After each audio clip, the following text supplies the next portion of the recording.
Elm və Təhsil Nazirliyi İnformasiya Texnologiyaları İnstitutunda bu qurumun Həmkarlar Komitəsinin təşkilatçılığı ilə 28 aprel Ümumdünya Əməyin Mühafizəsi gününə həsr olmuş maarifləndirici tədbir keçirilib. Əvvəlcə tədbirdə institutun icraçı direktoru, texnika üzrə fəlsəfə doktoru Dosent Rəşid Ələkbərov çıxış edərək hər il aprelin 28-də qeyd olunan Ümumdünya Əməyin Mühafizəsi gününün tarixi haqqında məlumat verib. Bildirib ki, 2003-cü ildə Beynəlxalq Əmək Təşkilatı tərəfindən təsis edilən bu günün əsas məqsədi iş yerlərində təhlükəsizlik və sağlamlıq mədəniyyətini gücləndirməkdir. 2026-cı ilin devizi sağlam psixososial iş mühitinin yaradılmasını təmin edək kimi müəyyən olunub. Bu iş yerində həm fiziki, həm də psixoloji sağlamlığın qorunmasının vacibliyini vurğulayır. İcraçı direktor bildirib ki, əməyin mühafizəsi dedikdə işçilərin iş zamanı həyat və sağlamlığını qorumaq üçün tətbiq olunan qaydalar və təhlükəsizlik tədbirləri nəzərdə tutulur. Bu yanaşma beynəlxalq səviyyədə Beynəlxalq Əmək Təşkilatı tərəfindən təşviq olunur və istehsalat qəzalarının qarşısının alınması üçün profilaktik tədbirlərin görülməsi məsələsinə ictimaiyyətin diqqətinin artırılmasını hədəfləyir. Beynəlxalq Əmək Təşkilatı tərəfindən müəyyən edilən prinsiplər təhlükəsiz və sağlam əmək şəraitinin formalaşmasında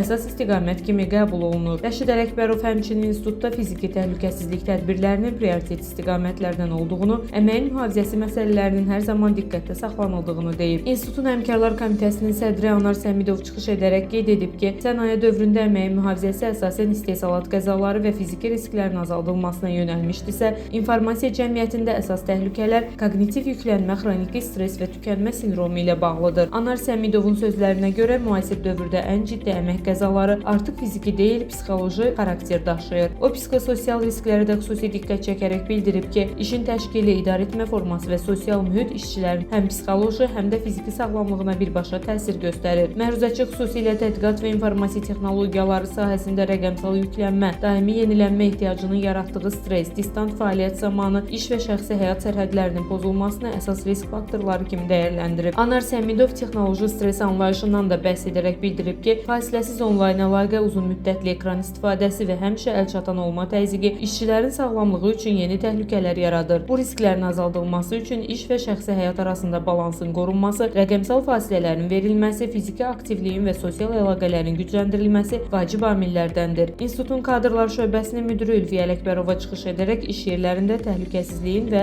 sağlamlığın təmin olunmasının yalnız təşkilati məsələ deyil, həm də qanunvericiliklə tənzimlənən bir öhdəlik olduğunu qeyd edib. O, əməyin mühafizəsi sahəsində həmişə götürənin, həm də işçilərin üzərinə düşən vəzifələrdən bəhs edib, qanunvericiliyin tələblərinə əməl olunmasının vacibliyinə diqqət çəkib. Ülviyə Ələkbərova təhlükəsizliyin təmin edilməsinin təşkilat mədəniyyətinin ayrılmaz hissəsinə çevrilməsinin önəminə toxunaraq, institutun əməkdaşlarını qanunvericiliyin tələblərinə hər zaman riayət etməyə, eləcə də təhlükəsiz iş mühitinin qorunmasına fəal mövqe tutmağa səsləyib. Təhlükəsiz iş mühitinin qorunmasında fəal mövqe tutmağa səsləyib. Tədbirdə həmçinin institutun baş elmi işçisi, texnika elmləri doktoru Dosent Zərifə Cəbrailova, baş mühəndis Şakir Mehdiyev və böyük elmi işçi, texnika üzrə fəlsəfə doktoru Əfruz Qurbanova çıxış edərək Ümumdünya Əməyin Mühafizəsi gününün məqsəd və vəzifələri ilə bağlı fikirlərini bölüşüblər. İnformasiya Texnologiyaları İnstitutunda elmi fəaliyyətin inkişaf etdirilməsi və əməkdaşlara göstərilən intellektual dəstəklə yanaşı, bərabərlik və təhlükəsizlik şəraitində layiqli məhsuldar əməyin təşviq edildiyini qeyd ediblər. Həmçinin institut əməkdaşlarının müxtəlif problemlərinin həll edilməsi, onların bir araya gətirilərək qurumun ictimai həyatında fəal iştiraka cəlb olunması və digər təşkilati işlərin yüksək səviyyədə şəffaf şəkildə həyata keçirildiyini vurğulayıblar. Bildiriblər ki, təşkilati işlərin yüksək səviyyədə operativ və şəffaf şəkildə həyata keçirilməsi institutda sağlam iş mühitinin formalaşmasına və kollektiv həmrəyliyinin daha da möhkəmlənməsinə xidmət edir.